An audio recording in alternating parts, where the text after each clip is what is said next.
In order to learn how to drive without traction control in F1 2021, we must first understand how the system works. Traction control is an assist you can use to prevent the rear wheels from spinning too much, which would otherwise cause you to lose control. Traction control checks how fast the rear wheels are rotating and if you're about to slide. If it thinks you'll lose control, it'll cut the engine's power, keeping you safe. While not being able to spin out is obviously a good thing, the downside of traction control is that it can be too aggressive, and you'll be slower if you rely on it too much. Driving without it is a challenge, but the benefit is that you will have full control over how much power you get from the car, and can also rotate the car better through corners. To begin, set it to medium and see how it feels. But you're watching this to learn how to drive without it, so let's look at some driving techniques.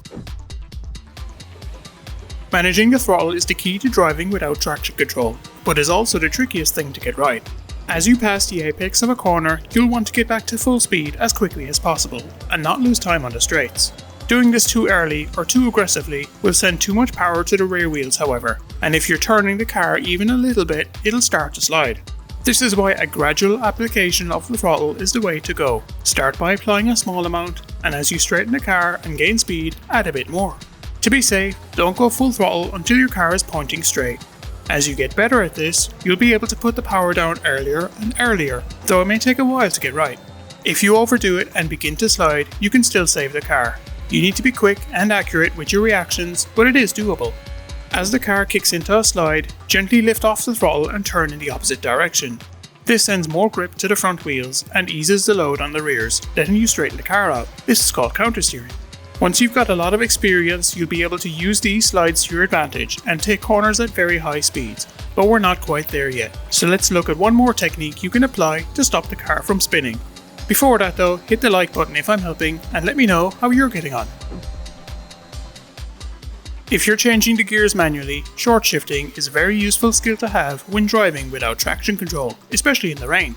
Normally, when you change gears, you wait for your display to light up before you upshift. With short shifting, however, you want to change gears early, long before the display tells you to.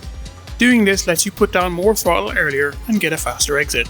For example, you might be exiting a corner at half throttle in third gear, but if you shift to fourth, you may be able to go full throttle and get up to speed quickly.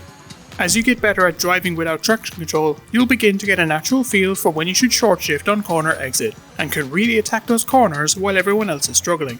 That being said, there are even more things we can do to help keep the car under control, so here's some rapid fire tips. Throttle control and short shifting will solve almost all of your problems when it comes to spinning the car too much, though there are some small things we can do to guarantee success. First off, you need to be careful when running over the curbs, especially ones on the inside of corners.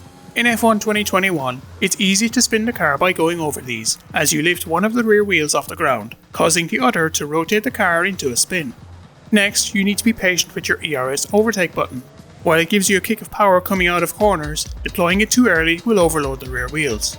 Make sure it's disabled until the car is almost straight, and then punch it once you're near full throttle to get the best speed boost. One more thing to play about with is your on-throttle differential setting. Having it set high lets you push the car forward faster, but also makes it easier to rotate the car.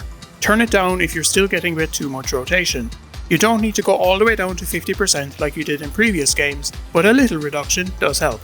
Speaking of 50, let's head into the controller and wheel settings.